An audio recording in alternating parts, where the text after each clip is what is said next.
Everybody else has a claim, and Tony said this one was going to be mine. I'd like to get going on it.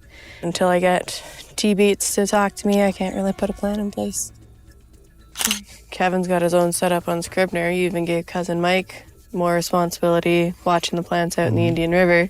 But it'd be nice no, absolutely. if I could oversee this business and I get it. Be in charge.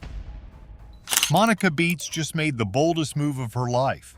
She walked away from her family's gold mining empire to dig for treasure on her own.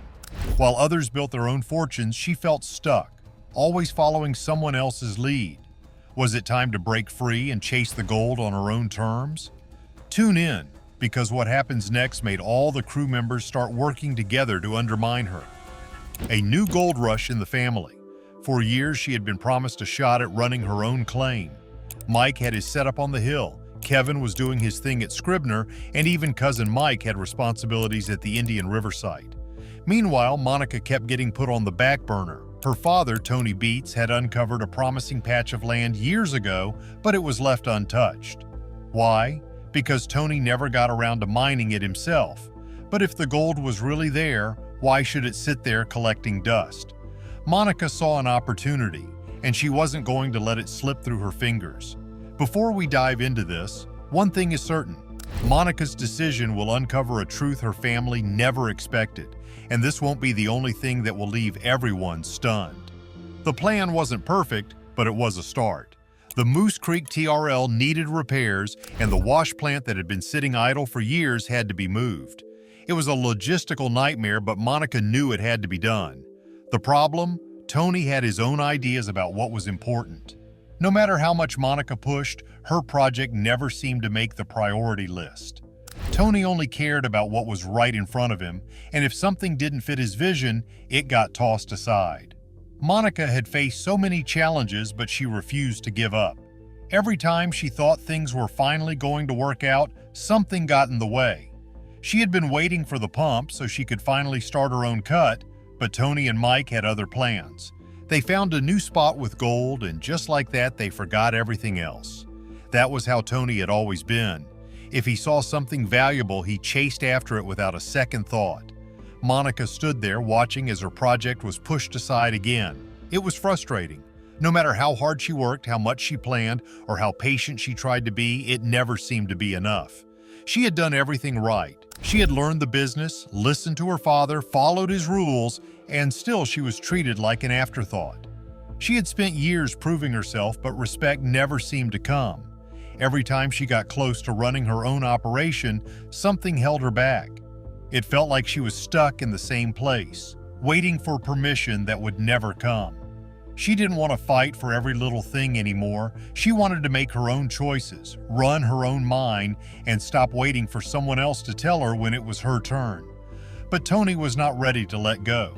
He had built everything from the ground up, and he liked having control.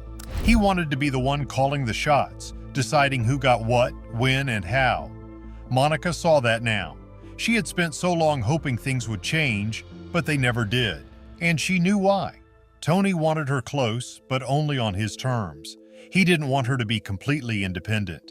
He wanted her to need him. Even when they finally decided to fix the TRL, things didn't go smoothly. The crew was busy with other jobs, and her project kept getting pushed further down the list. She kept hoping they would make time for it, but it became clear that Tony had no plans to make things easy for her. He wanted her to depend on him. He wanted to be the one in control. And that was when Monica knew. If she wanted to build something of her own, she had to stop waiting. If she wanted to run her own operation, she had to walk away.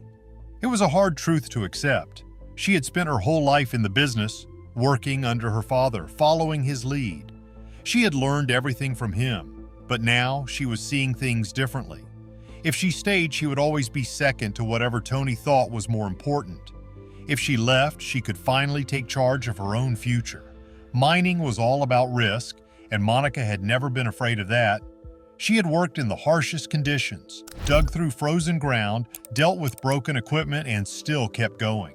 She had put in the time, done the hard work, and learned every lesson the tough way. But she was tired of waiting for someone else to say she was ready. Monica had waited long enough. Every problem, every delay, and every time she was told not yet showed her one thing: lessons from the king of the Klondike. Monica Beets didn't exactly have a regular childhood. While most kids were playing video games or worrying about school, she was getting lessons in gold mining straight from one of the toughest men in the business, her father, Tony Beets. If you know anything about gold mining, you know the name Tony Beets carries weight. He's been digging up fortune in the Yukon for years, earning himself the title King of the Klondike. And right in the middle of it all was his daughter getting her hands dirty before she was even a teenager. By the time she was just 12, Tony put her to the test. No instructions, no warnings, just a front-end loader and the challenge to figure it out within an hour. Most kids that age wouldn't even know where to start, but she jumped in and got it moving. That moment set the tone for her entire career. There was no time to hesitate, no room for failure. She had to prove herself, not just to her father, but to the tough crew that worked for him. Fast forward a few years, and while other teens were stressing over prom or part-time jobs, she was already working full-time in the Beets mining operation. By 16, she was running heavy machinery like a pro. 2 years later, she was put in charge of an entire crew, men who were twice her age, who had spent years in the industry. Did they take orders from an 18-year-old girl without question? Not a chance. She had to fight for respect, earn her place, and prove that she wasn't just there because of her last name. Mining in the Yukon isn't for the weak. The cold cuts through even the toughest workers, the machinery breaks down when you need it the most, and Mother Nature doesn't care about your plans. She grew up watching her father tackle it all. Mechanical failures, equipment sinking in the mud, floods wiping out weeks of hard work. She learned quickly that gold mining is less about luck and more about survival. If something goes wrong, you fix it. If something's missing, you make do. Complaining won't get you an ounce of gold. Her mother, Minnie Beets, played a big role too. While Tony ruled the mining operation, Minnie held everything else together, keeping the family business running, making sure the finances were handled, and being the backbone of the Beets family. It's no surprise that their daughter developed the same mix of grit and determination. She knew she had to be tough, and she knew she had to outwork everyone if she wanted to be taken seriously. Then came the cameras. If working in a male-dominated backbreaking industry wasn't hard enough, now she had to do it with the world watching. Gold Rush made her a household name, but it also put even more pressure on her to prove herself. The audience wasn't always kind. Some saw her as a hard-working role model, while others dismissed her as just another reality TV personality riding on her family's success. But if there's one thing she never did, it was back down. She wasn't just showing up to be on TV, she was running her own operations. She claimed her own mining sites, set her own goals, and didn't rely on her father's legacy to keep her afloat. Every season of Gold Rush showed her taking on new challenges. Whether it was operating multi-million-dollar machinery, dealing with unreliable workers, or going head-to-head with her own family on tough business decisions. But it wasn't just the digging and machinery that made her path tough. The Yukon is home to more than just gold. She has had to deal with bears wandering too close to camp, unpredictable weather that can turn a good mining season into a disaster, and crew members walking off the job when things got too rough. Anyone who thinks gold mining is just about striking it rich clearly hasn't been out in the field. Despite the hardships, she has become one of the most respected miners on Gold Rush. She isn't afraid to get her hands dirty, and she certainly isn't afraid to tell it like it is. Over the years, she's proven that she's not just Tony Beets' daughter, she's a force to be reckoned with in her own right. Outside of the mines, she found time for a personal life too. In 2018, she married fellow miner Taylor Mays in a ceremony held in Dawson City. The wedding wasn't some over-the-top Hollywood event, it was a simple, heartfelt day surrounded by family and close friends, just the way she wanted it. In 2021, she became a mother to her daughter Jasmine.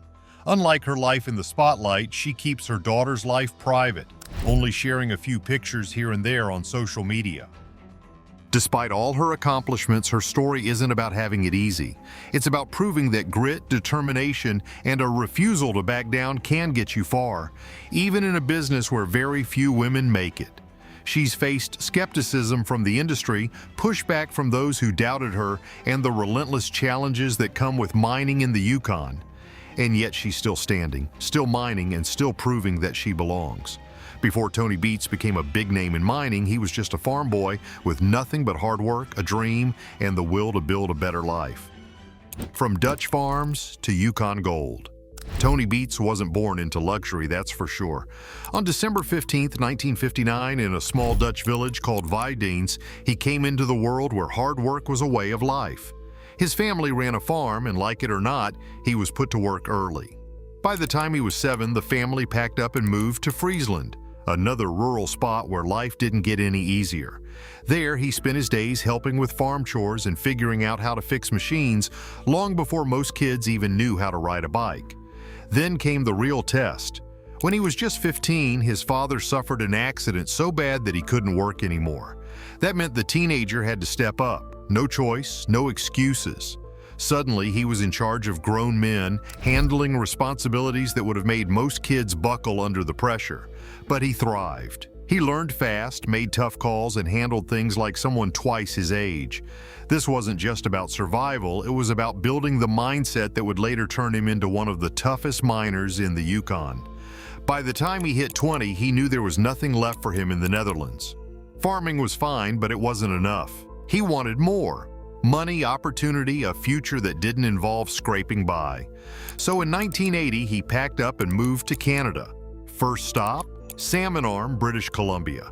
He tried his hand at dairy farming, but it didn't take long before he realized it wasn't for him. Then he heard something that changed everything. Miners up in the Yukon were pulling in over $1,000 a week.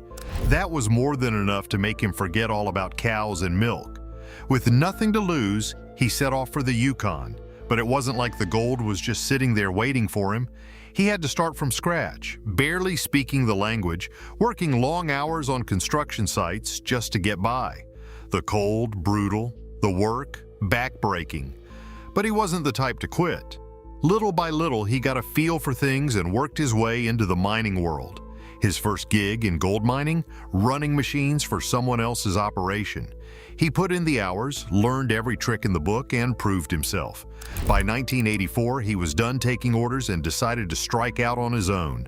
Dawson City became home, and he started carving out a name for himself in the mining game. Fast forward a few years, and he was no longer just some guy trying to make it. He was the one calling the shots. He bought claims in the Klondike, and before long, he was running some of the most well-known mining operations around. One of his biggest scores was Paradise Hill, a claim that would become central to his empire. But don't think for a second that he made it easy on anyone. He had a reputation. If you worked for him, you had to be tough or you weren't going to last. Those who made the cut became like family. Those who didn't, they were gone before they even had time to complain. People started calling him the Viking, and it wasn't just because of his Dutch roots. He had the attitude, the work ethic, and the sheer force of will that made him impossible to ignore. He didn't just survive in the Yukon, he dominated it. Tony worked hard to make a name for himself, but when the cameras showed up, the world saw something more. The Beets family empire. Then came the cameras. In 2010, he and his family were introduced to the world in the second season of Gold Rush. People got to see him in action. His rough, no-nonsense attitude, his massive mining operations, and the way he handled his crew. For over 60 episodes, viewers watched him push his team, make huge gambles, and fight against the unforgiving Yukon conditions. Of course, his family was right there with him. He didn't do this alone. His wife, Minnie, had been by his side since the beginning. They grew up as neighbors, married young, and built their life together. They had 4 kids, Kevin, Monica, Mike, and Bianca. But this wasn't some cozy family business. Minnie ran the numbers and kept an eye on the finances while he focused on chasing gold. And let's just say they didn't always see eye to eye, especially when it came to his obsession with dredges. He had a vision, and he wasn't afraid to spend big to make it happen. That meant sinking huge amounts of money into old-school dredges, convinced they could revolutionize his mining operations. Minnie, not so convinced. But whether she agreed or not, he wasn't the type to back down once he had his mind set on something. Tony Beets didn't just start a business, he built something much bigger, something powerful. Every single year, he worked harder, pushed further, and made sure that no one would ever forget his name. He was not just another miner hoping to find gold. He wanted more. He dreamed of something greater, something that would last. But dreaming wasn't enough. He knew he had to fight for it. So he did. He took risks that would have scared most people. He gambled on ideas others wouldn't even consider. He demanded the best from everyone around him, and if they couldn't keep up, he made sure they didn't stay. In his world, there was no room for weakness. If you wanted to work with him, you had to be strong, just like he was. Because to him, failure was never an option. He expected success. He built everything he had by refusing to give up, no matter how hard things got. But his story is not just about digging for gold. It is about something much deeper. It is about never backing down, no matter what stands in your way. It is about working until your hands are raw and your body is aching, just to prove that you can do what others say is impossible. He was born in a tiny village in the Netherlands, a place so small that most people would never have heard of it. He grew up surrounded by hardworking people, and that shaped who he became. But he always wanted something bigger, so he left. He went to the Yukon, a place wild and untamed, where men either made their fortune or lost everything trying. There were no promises, no guarantees. There was only the land, the gold, and the will to keep going when things got tough. And things got tough, a lot. Machines broke down when he needed them most. The mines didn't always give up their gold. There were days when it felt like everything was working against him. But he never walked away. He found a way to fix things. He pushed forward. He refused to let anything stop him. Every challenge was just another problem to solve. And every time something went wrong, he found a way to make it right. Even now, after so many years of success, he is still not finished. He has built something incredible, but he is not the kind of man to sit back and take it easy. He still looks for the next big thing. He still pushes himself and everyone around him to do more, to be better, to go further. His name has become legendary in the mining world, and people know that when he does something, he does it in the biggest way possible.